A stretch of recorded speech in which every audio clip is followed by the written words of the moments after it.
नमस्कार छात्रों, आज हम हमारे वसंत भाग 2 इस पुस्तक से शाम एक किसान यह कविता आज हम पढ़ने वाले हैं।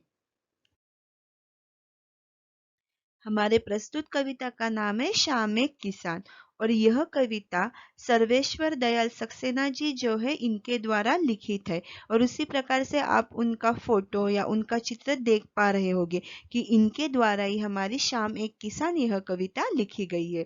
और उसी प्रकार से प्रस्तुत कविता में जो शाम जो होती है, दिन ढलने के बाद जब शाम होती है तो शाम के समय जो प्राकृतिक चित्रण या प्राकृतिक वर्णन जो किया गया है, तो उस समय जो पहाड़ रहता है तो वह पहाड़ एक किसी किसान की तरह, किसान यानी क्या कि जो खेत में काम करते हैं, ऐसे किसान की तरह वह पहाड़ दिखाई पड़ता है।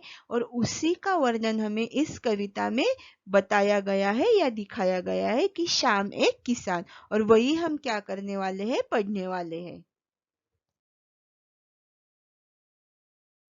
प्रस्तुत काव्य पंक्तियां हमारी पाठ्यपुस्तक वसंत के अंतर्गत शाम एक किसान नामक पाठ से अवतरित है। इसके रचयिता प्रसिद्ध कवि एवं साहित्यकार सर्वेश्वर दयाल सक्सेना जी है और अभी हम वह देखने वाले हैं। तो हमें कवि बताते हैं, आकाश का साफा बांधकर सूरज की चिलम खींचता बैठा है पहाड़।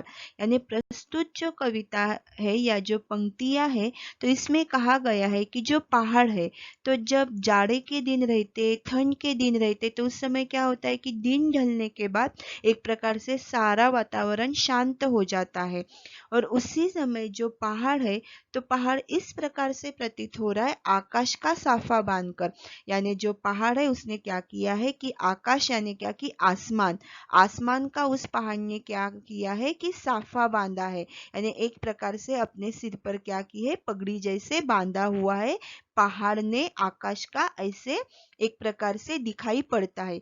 सूरज की चिलम खींचता बैठा है पहाड़, और इस प्रकार से दिन ढल रहा होता है। और उसी के बाद क्या होता है कि जो सूरज होता है, तो सूरज ढलते हुए एक प्रकार से उसका जो प्रकाश रहता है, तो वह एक प्रकार से लाल या गोल्डन रंग जो रहता है वह उस सूरज के प्रकाश का दिखाई पड़ता है।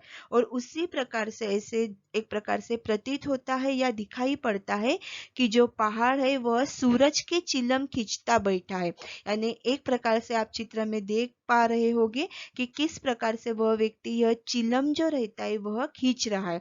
तो उसी प्रकार से कवि का कहना है कि जो पहाड़ है, पहाड़ भी ऐसे प्रतीत होता है कि उसने क्या किया है कि वह सूरज की चिलम खींच रहा है।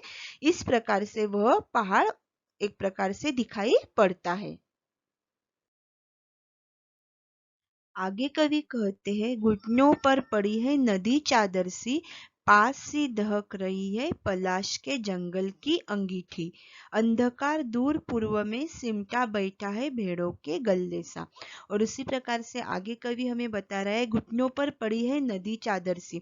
और जिस प्रकार से किसान जब सोता है तो वह क्या करता है, अपने पैरों पर, अपने घुटनों पर चादर जिस प्रकार से खींचता है, तो उसी प्रकार से ऐसा प्रतीत हो रहा है या ऐसे दिखाई पड़ रहा है कि जो पहाड़ है, पहाड़ ने क्या किया है, अपने पैरों पर नदी की चादर एक प्रकार से ली हुई है या खींची हुई है।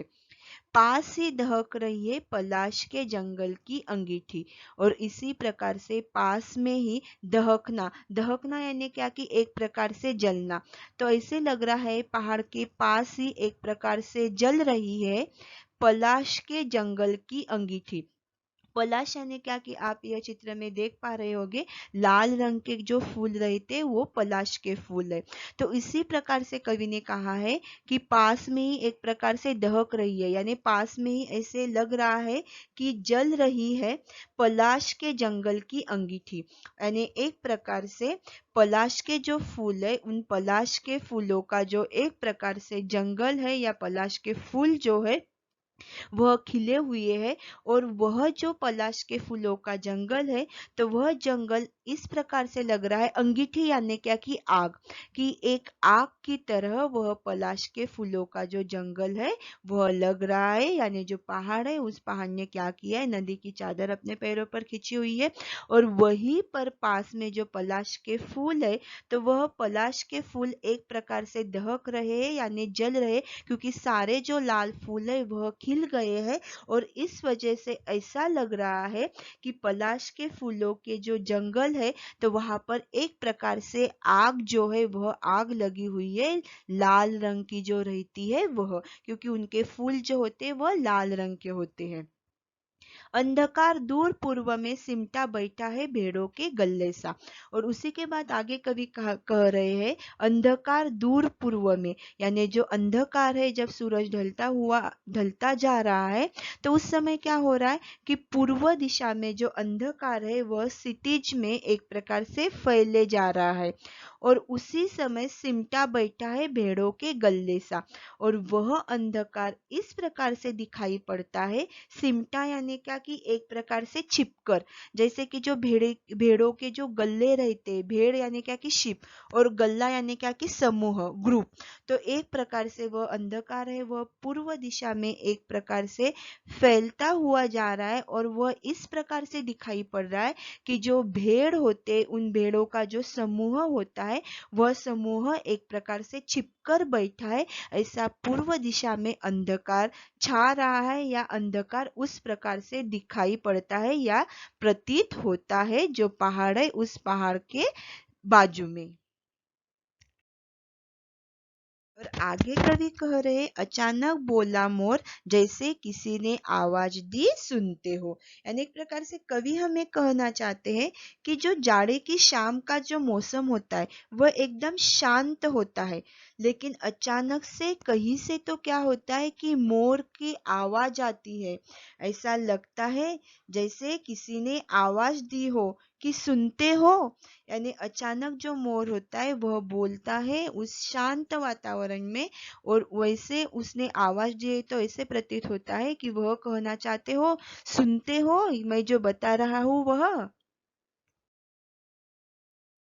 आगे कवि कहना चाहते हैं, चिलम ओंधी धुआं उठा, सूरज डूबा अंधेरा छा गया। यानी एक प्रकार से जो किसान है, पहाड़ रूपी किसान, तो ऐसे लग रहा था कि वह क्या कर रहा है, चिलम खींच रहा है। चिलम यानी कि जैसे कि आप यहाँ पर चित्र में देख पा रहे होंगे, यहाँ पर दिया है मैंने हुक्का और चिलम, यानी इसमें जो तंबाकू जो रहता है, टोबैको जो रहता है, तो उसका धुआं करके पिया जाता है। तो इसी प्रकार से कवि का कहना है कि जो चिलम है वह चिलम क्या हो गई, ओन गई। ओंधना यानी क्या, ओधी यानी क्या कि चिलम उलट जाना, या जो आग जो होती है वह आग क्या हो गई, उसमें जो थी वह आग बुझ गई। और उसी के बाद चिलम उलटने से आग बुझ गई हो, जिससे धुआं उठने लगता है। थोड़े देर में सूरज डूबते ही चारों ओर अंधेरा छा जाता है। यानी जो चिलम है वह चिलम एक प्रकार से औंधी यानी उल्टी हो जाती है। चिलम में जो आग रहती है वह आग बुझ जाती है, और थोड़े ही समय में क्या हो जाता है कि जो सूरज रहता है वह सूरज डूब जाता है, और अंधेरा वहां पर छा जाता है। तो छात्रों, हमने हमारी प्रस्तुत कविता में देखा, जो कि शाम एक किसान, वह इस कविता का नाम है।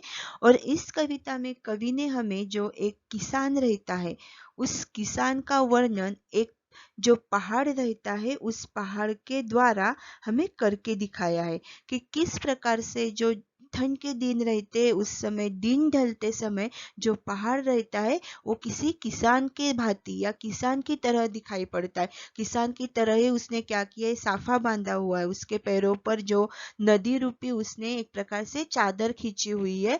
और इस प्रकार से जो ठंड के दिन रहते या जाड़े के दिन रहते, उसका वर्णन कवि ने क्या किया है, हमें प्रस्तुत कविता में करके दिखाया है। धन्यवाद।